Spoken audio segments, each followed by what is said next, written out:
19 શિશુપાલ વધ. ઉત્સાહ અને ઉમંગ ભર્યા વાતાવરણમાં દોડદમામ દબદબા સાથે યજ્ઞ વિધિપૂર્વક ચાલી રહ્યો હતો. સર્વે પોતપોતાના ભાગે આવેલું કાર્ય રાજી ખુશીથી કરતા હોવાથી કોઈ ત્રુટિની, ફરિયાદની એમાં શક્યતા જ નહોતી. આવા વાતાવરણમાં સોમયાગની વિધિ કરવાની વેળા આવી. પ્રાથમિક વિધિ પછી સર્વ સ્વજનો અને રાજાઓનો સત્કાર એવી એક વિધિ તેમાં હોય છે. એટલે પિતામહ ભીષ્મને યુધિષ્ઠિરે પૂછ્યું, પિતામહ, આ સર્વ સમુદાયમાં એકથી એક ચડિયાતી બુદ્ધિમાન, બળવાન અને જ્યેષ્ઠ વરિષ્ઠ મંડળી ઉપસ્થિત છે, પણ હવે હું અગ્રપૂજાનું માન કોને આપું એ આપ જ મને કહો. ભીષ્મે ઉત્તર આપ્યો, જેના શિર પર આ દિવ્ય યજ્ઞના રક્ષણનો ભાર રહેલો છે, જેના કારણે આ સભામાં પાવિત્ર્ય અને ચૈતન્ય વ્યાપેલા છે, જે તમારા હિતકારક, માર્ગદર્શક અને મિત્ર છે, એવા શ્રી કૃષ્ણ સિવાય આ સભામાં મને સમર્થ અને સુયોગ્ય પુરુષ દેખાતો નથી. માટે તું શ્રી કૃષ્ણની જ અગ્રપૂજા કર.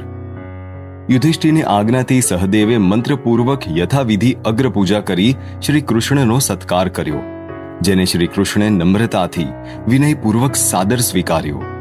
પણ રાજાની કક્ષામાં બેઠેલ ચેદીરાજ શિશુપાલ, જે જરાસંઘનો સેનાપતિ હતો, તે આ જોઈને અસ્વસ્થ થઈ ગયો, કારણ કે એ કૃષ્ણનો ઘણો જૂનો દ્વેષી હતો.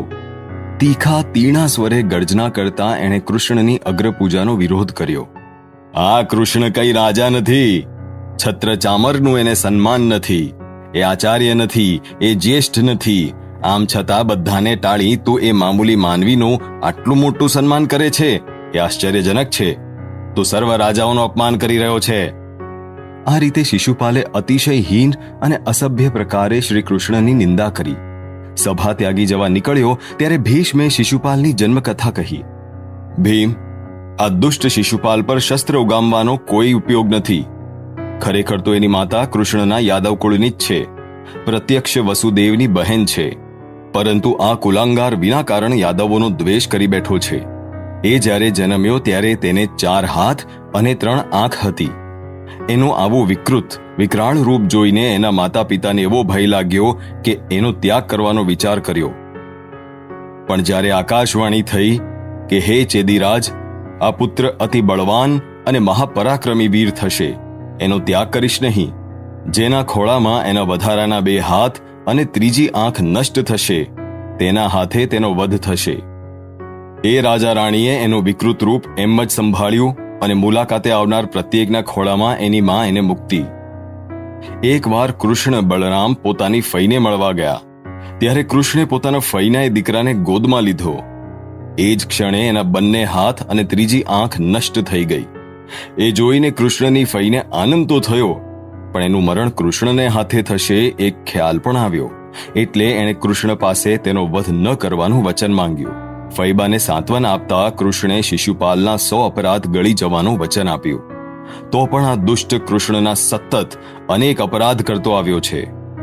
એ પછી ભીષ્મે શ્રી કૃષ્ણની ઈશ્વર રૂપ તરીકે સ્તુતિ કરી, જેનાથી શિશુપાલ અધિક ભડક્યો.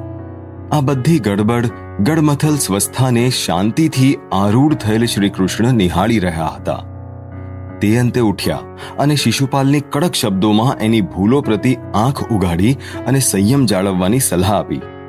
પણ જાણે શિશુપાલને એનો કાળ જ બોલાવી રહ્યો હોય એમ શાંત થવાને બદલે સંતાપથી એલફેલ બોલતા શ્રી કૃષ્ણને યુદ્ધનું આહવાન દેવા લાગ્યો. છેવટે કૃષ્ણની સહનશીલતાનો જાણે અંત આવી ગયો. 100 રાજા સમક્ષ એણે શિશુપાલના 100 અપરાધ ગણી બતાવ્યા.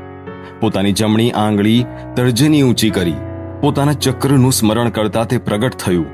પલક માત્રમાં તેમણે એ દિવ્ય ચક્ર શિશુપાલ પર ફેંક્યું અને ક્ષણ માત્રમાં તેનો શિરચ્છેદ થયો. શિશુપાલ વધ પછી રાજાઓની પૂજા, સત્કાર વિધિ તથા યજ્ઞની શેષ વિધિ કોઈ પણ વિઘ્ન વિના પૂર્ણ થઈ. ગુરુજનોને પગે લાગી આશીર્વાદ માંગ્યા, મેળવ્યા. સર્વ ઉપસ્થિત રાજ સમુદાયે યુધિષ્ઠિર દ્રૌપદીનું સમ્રાટ સામ્રાજ્ઞી તરીકે અભિવાદન કર્યું. એમના ચક્રવર્તી સમ્રાટના પદને જાણે સૌની માન્યતાની મોહર લાગી.